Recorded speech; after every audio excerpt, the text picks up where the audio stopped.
Hey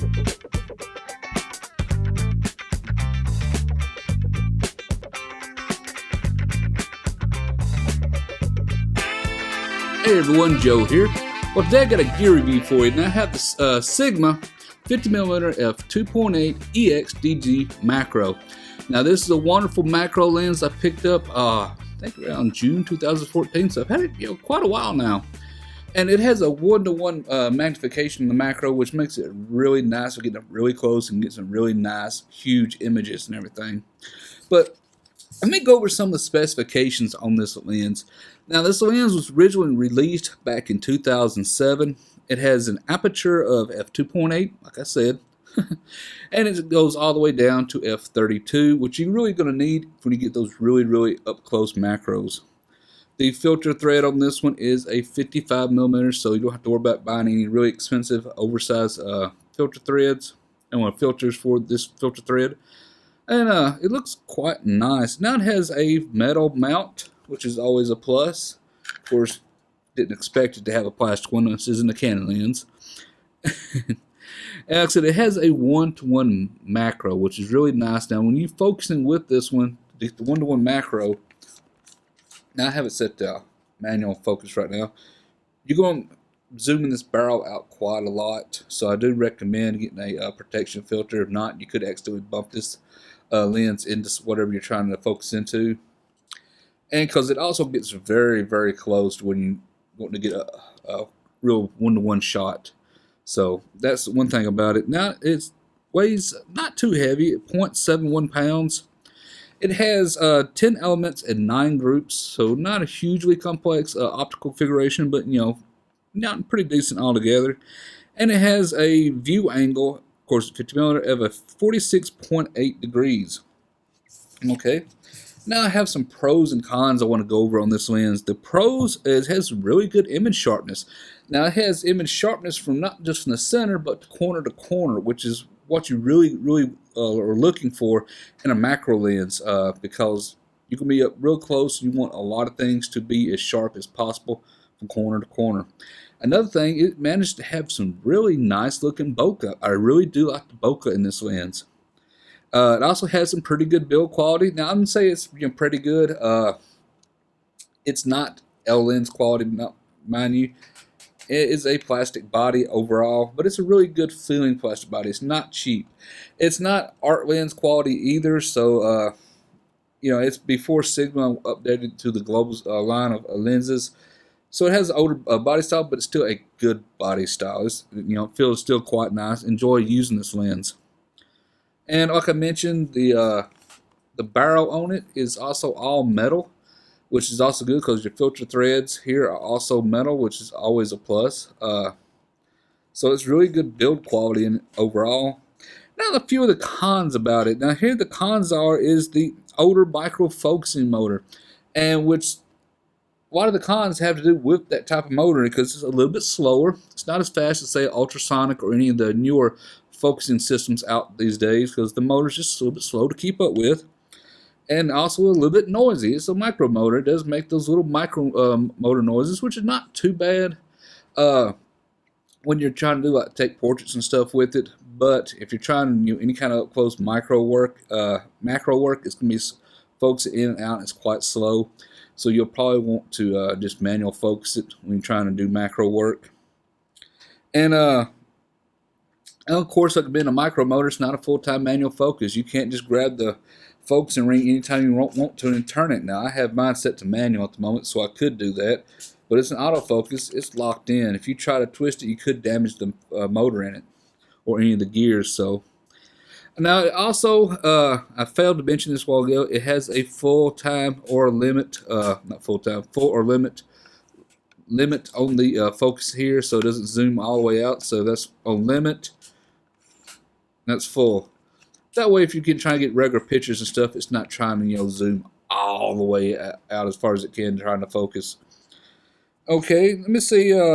Another thing about it is it's older lens, and it really needs some new updated coatings on this lens. It's still very sharp. I really hope Sigma updates this lens and just adds some new coatings and stuff to it and throws it into a new newer body. But lens flare can be an issue. So if you're going to be around any kind of lights that are like sunlight, for example, when you're outdoors trying to do macro work, you'll want to keep it pointed away from the sun because there is ghosting and there is lens flare. Of course, you'll be able to see that in the video I got coming up here at the end of the video. Another thing, like I said, if you're getting like bright lights, like flashes or something other, you want to make sure there's a lens hood on this one and keep it out because it will pick it up. It is older style lens. Now, you can still get this lens for a few of the bodies, like your Nikons and your Sonys.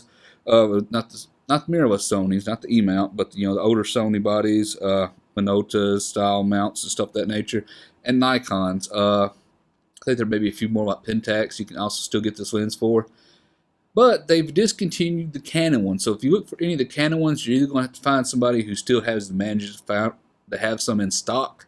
Currently, there isn't any on Amazon except for the Nikon and the other mounts.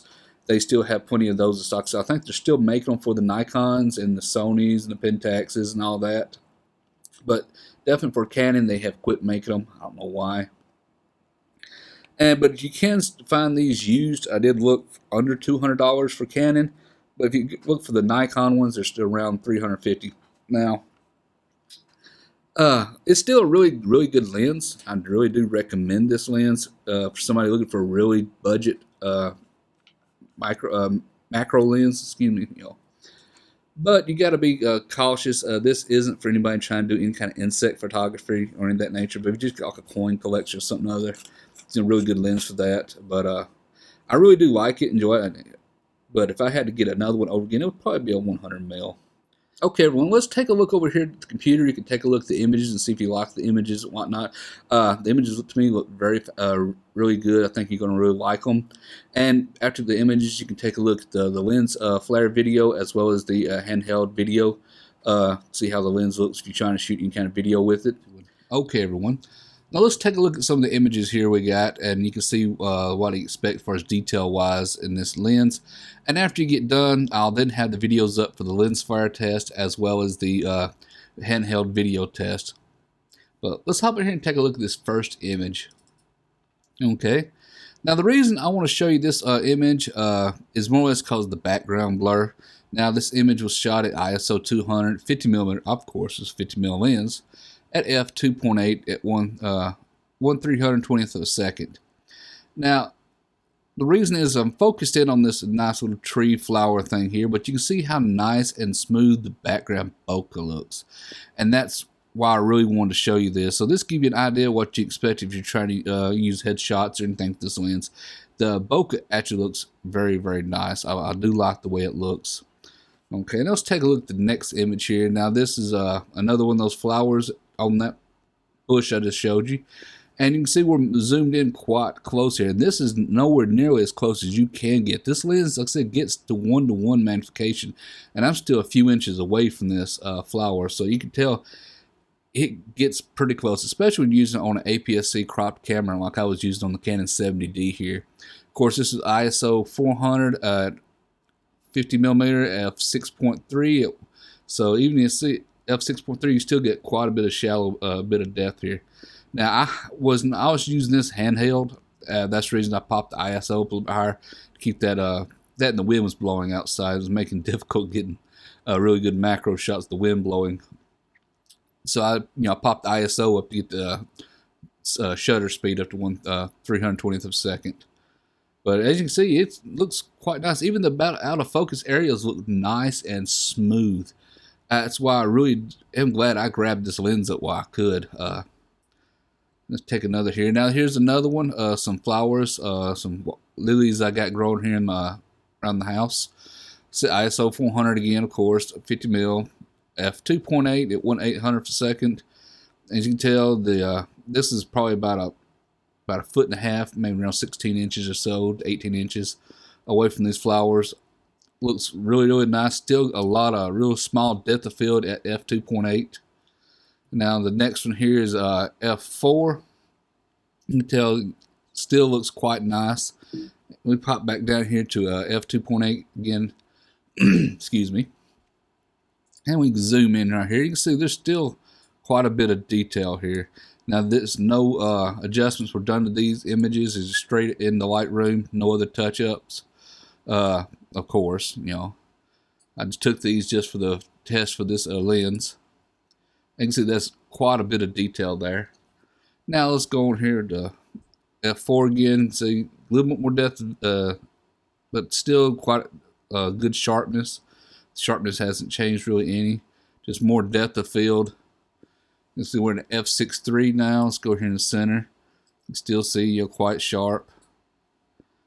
You know, and I'm zooming in 1:1, so you see, yes, 1:1. You know, still looks quite nice. I think F11 here, you know, still looking exceptionally nice. You know, this is shot at 1/50th of a second, so it's about as good as I'm going to be able to do on 50 mil. Okay, we can zoom in a little closer here. Now this is probably just a few inches away from the flower, and you can see it's f6.3. You got to use it f6.3 at this point because you're getting in so close. The depth of field is going to be so shallow you wouldn't be able to, you know, get everything in. Most of it look out of focus and blurred out. And you can see even the background out of focus areas still look quite nice, quite buttery smooth. Another little bit closer here, maybe about 2 inches away. And this is still not zoomed in 1:1. Keep in mind, this is just me just hand holding this. If you're going to zoom in 1:1 with this lens, we would actually be looking at just the little stigmatas here on the flower. In case you wonder what the stigmata things are, these right here. If I'm not butchering that name up, it's been a long time since I learned this in elementary school. Anyway, that's still f6.3.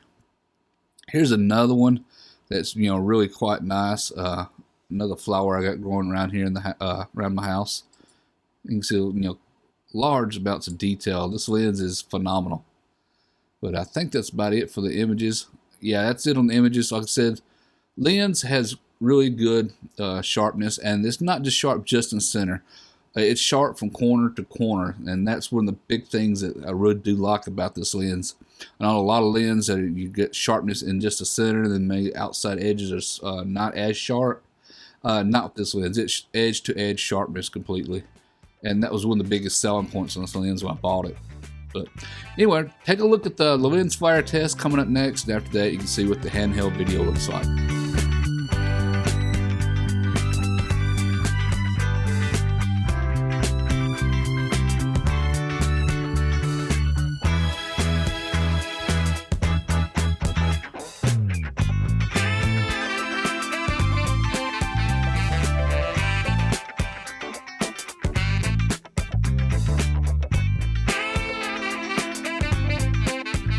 Okay, everyone. Well, that's it for this gear review.